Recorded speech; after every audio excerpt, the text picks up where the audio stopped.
kesempatan ini kita akan belajar kebenaran firman Tuhan. Kita akan renungkan ya di dalam satu Raja-Raja pasal yang ke-18 ayat yang ke-45 sampai 46. Kita akan baca. Maka dalam sekejap mata langit menjadi gelap oleh awan badai, lalu turunlah hujan yang lebat.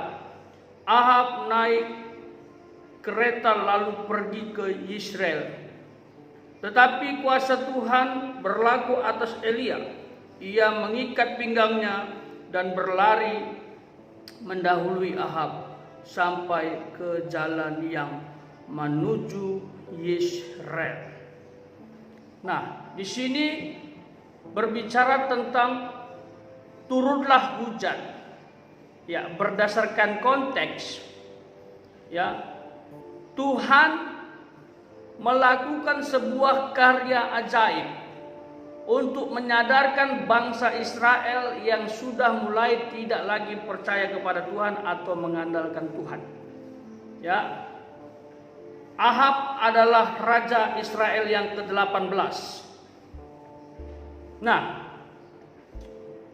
Tuhan melalui Nabi Elia pernah melakukan karya yang spektakuler, yang dahsyat dalam konteks ini. Ya, Elia berdoa untuk tidak menurunkan hujan, dan itu terjadi. Dan tidak hujan selama 3,5 tahun. Ya, wow, ini luar biasa. Bisa tidak terjadi hujan 3,5 tahun untuk memberi pelajaran kepada bangsa Israel. Nah, ini menjawab yang akhir-akhir ini viral ya. Kalian pasti sudah mendengar siapa dia? Mbak Rara ya. Pawang hujan yang menghasilkan pendapat pro dan kontra di Republik ini. Jadi waktu lomba MotoGP di Mandalika, Lombok beberapa hari yang lalu itu hujan deras. Lalu untuk meredakannya ditunjuklah Mbak Rara ini sebagai pawang hujan yang dipercaya bisa mengendalikan cuaca atau memberhentikan hujan, atau dengan kata lain memindahkan awan ke tempat lain supaya hujan ada di tempat lain dan tidak di tempat itu. Dan berhasil dianggap. Lalu mereka memulai balap ya, dan dianggap MotoGP tahun ini di Mandalika Lombok berhasil mengagumkan dunia internasional.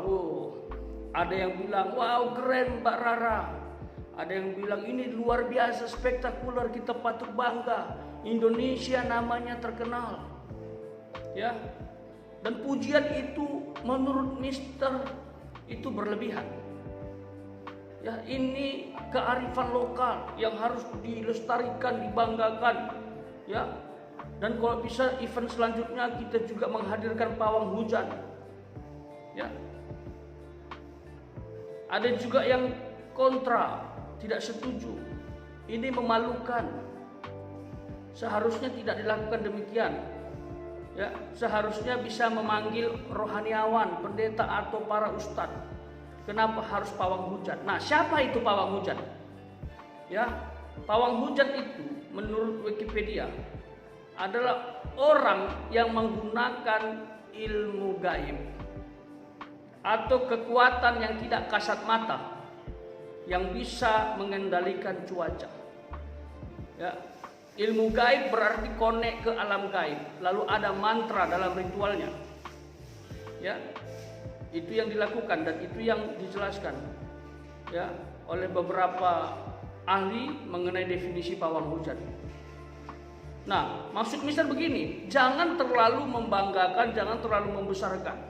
Ya, memang tradisi budaya atau kearifan lokal seperti ini itu biasa, sering terjadi, dari dulu sudah ada. Jadi biasa aja gitu loh. Ya, ini sebenarnya kemunduran Ya, dulu seperti ini, masa sekarang seperti ini juga. Ya, perkembangan agama di Indonesia sangat pesat, masih lagi mengagung-agungkan kearifan lokal. Ya, kita menghormati kearifan lokal. Tapi yang Mister tidak setuju adalah membanggakan pawang hujan. Ya, seolah-olah dia hebat, seolah-olah dia yang paling terbaik. Ya, lalu ada ungkapan, di mana pendeta, di mana ustadz?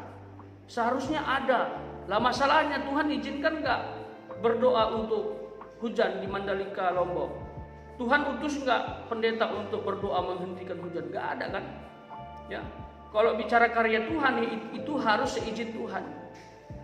Ya, kalau bicara karya gaib, ya itu bicara sesuai permintaan. Ya, bahasa halusnya ya, Mbak Rara ini mungkin terkategori paranormal, orang yang mempunyai kekuatan spiritual. Ya, nah, jadi berdasarkan ayat yang kita sudah baca, apa yang dilakukan Mbak Rara itu belum ada apa-apanya dibanding Elia yang bisa berdoa kepada Tuhan dan hujan tidak turun selama 3,5 tahun. Setelah itu dia berdoa lagi karena dianggap sudah cukup konsekuensi yang dialami oleh bangsa Israel, sehingga dia berdoa kembali, Tuhan turunlah hujan. Hujan turun. Jadi hujan tidak turun 3,5 tahun, lalu dia berdoa lagi supaya hujan turun. Wow, dia bisa berdoa kepada Tuhan meminta tidak turun hujan, dia juga bisa berdoa untuk turun hujan dan Tuhan kabulkan. Kenapa? Itu sesuai dengan kehendak Tuhan. Ya, bukan pendeta atau hamba Tuhan nggak mampu melakukan hal tersebut di Mandalika Lombok. Masalahnya sesuai tidak kehendak Tuhan. Disuruh Tuhan atau tidak, hamba Tuhan harus bergerak sesuai dengan perintah Tuhan. Nah, jadi orang selalu mengambil jalan pintas. Ya udahlah, nggak perlu rohaniawan, gunakan aja jasa pawang hujan. Ya, yang sebenarnya itu adalah kemunduran. Ya, kita hormati kearifan lokal, tetapi jangan terlalu mengagungkan secara berlebihan. Ada yang bilang, oh dunia internasional kagum memuji-muji Indonesia. Iya, itu yang diliput saja. Ya, coba ditanya orang-orang percaya di luar negeri, pasti tidak setuju juga. Ya, seperti itu. Karena mereka ya menempatkan diri sebagai pendatang dan menghormati, kagum. Tidak ada budaya itu di negaranya, ya wajar dia kagum, salut. Ya, tapi kalau dari sudut pandang keyakinan agama apapun, ya pawang hujan itu ya tidak diterima sepenuhnya begitu. Ya.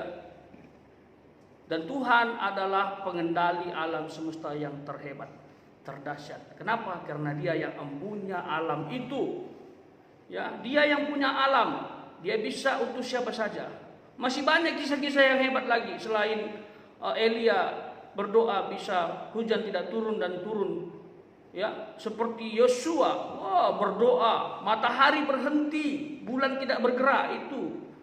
Ya, ada ayatnya dalam Alkitab selama sehari penuh. Ya, itu dia.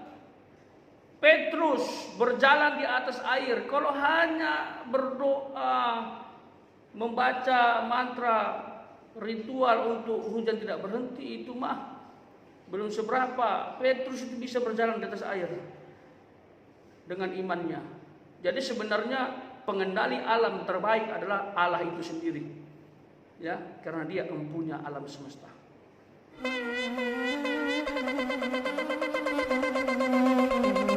Joy to the world, the Lord is come. Let earth receive her King.